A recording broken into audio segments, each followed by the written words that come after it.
Y'all should call God is a little bird told me this is Comfy's favorite. So shout out to Comfy. That's my favorite. By nature, I'm a nurturer, but even Mother Earth needs to be replenished. But you move off with the wind after you finish. Spark the flame you never cared to extinguish.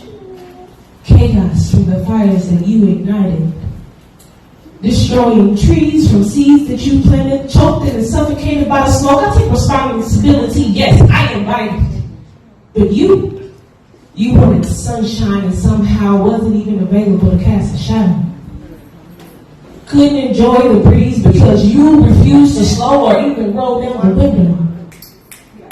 So I took a pause to hear the birds sing, but instead I heard a random hello.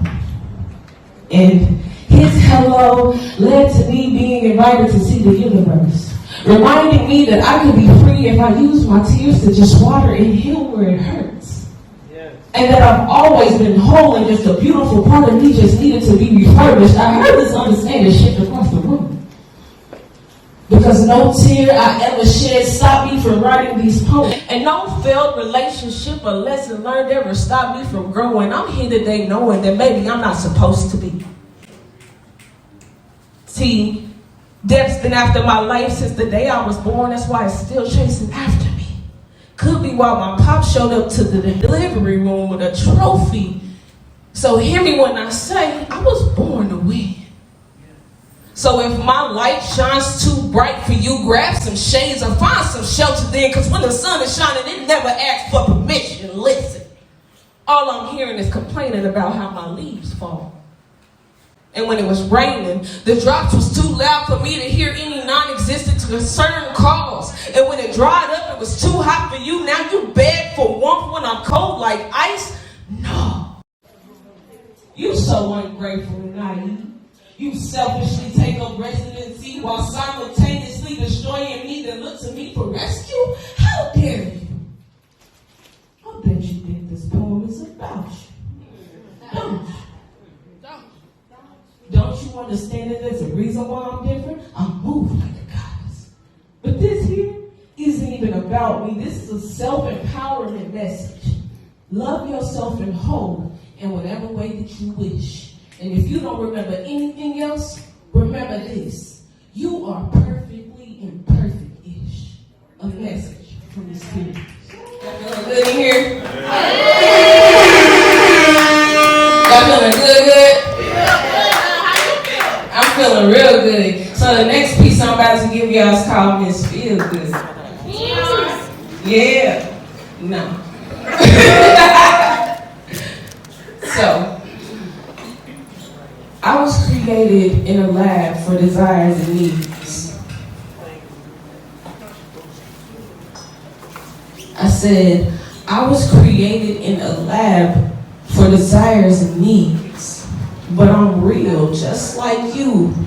I hurt, I heal, and I aim to please. I can even soothe your mind as you ease into sleep. It just depends on how you know.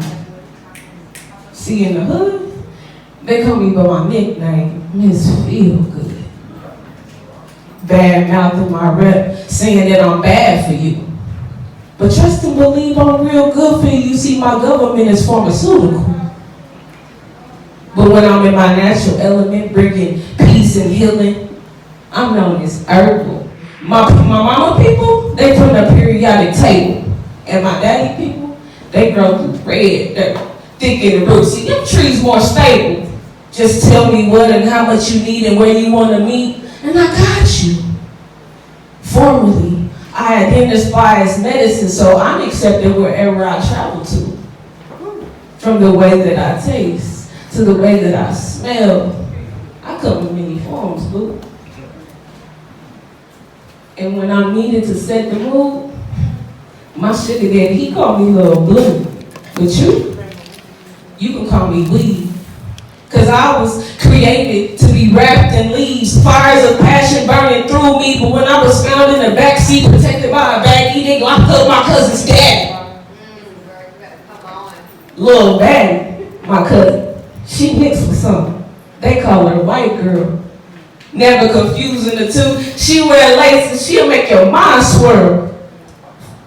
Destroying anything in her path, she fucking up the whole world. But Big Earl put a hit out on her handlers because she came up missing.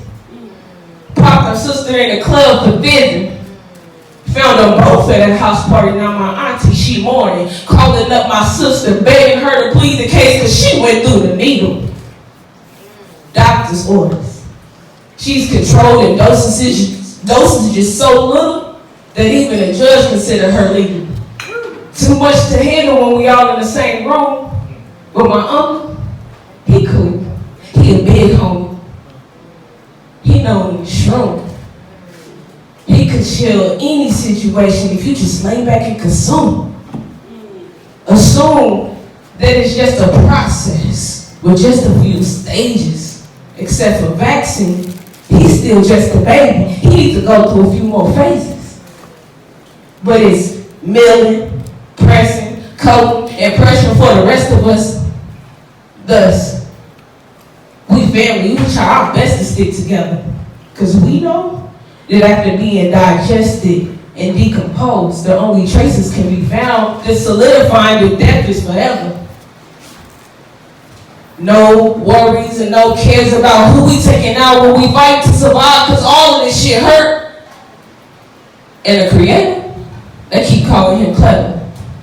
But whenever everything else fails, the white coat, he come and ask for my remedies, trying his best to duplicate my recipes. But there ain't no way you gonna get my trust, trying to clone, legalize, and steal my identity.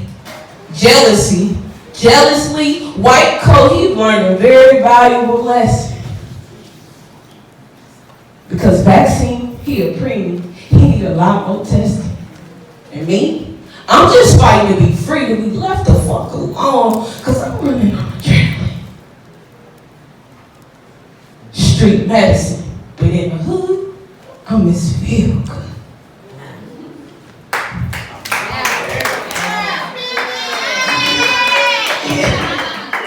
I love the energy, I do. So I'm gonna give y'all one or two. I'm gonna give y'all one more if y'all feeling me still. I'll give y'all another one. We're gonna leave it there. So this last piece, or second to last piece, whichever y'all choose, it's called Disrespectful. I know everybody in here has been disrespected before in their life. So when I get this out, y'all gonna understand. I feel like y'all gonna understand. This piece is called Disrespectful. Somewhere behind the mic, you forgot that I was human. My emotional control downplayed what you were doing. Your disrespect to my silence changed once my words were spoken. I open my mind and proudly I say, fuck you. Fuck you the short ways, because the long way may take too long, and as Cat would say, I got shit to do today. Stop stalking my social media page. I need some space, because I just got back on Karma's good side. Centering myself has never been anything that I ever tried, so to be honest, after showing restraint, I really don't give a fuck if after I snap you cry. You tried to hide behind the imperfections of my humbleness. Thought that if you gave me a chance to talk that I would funnel this. But my ink dries fast and I gave you a pass so you'll never see me crumbling.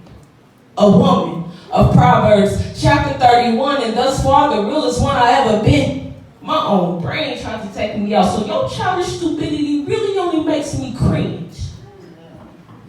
But what you don't seem to understand is, time to my thoughts, my space, and my energy is just a brandish. No need for revenge, baby. Your access has been revoked.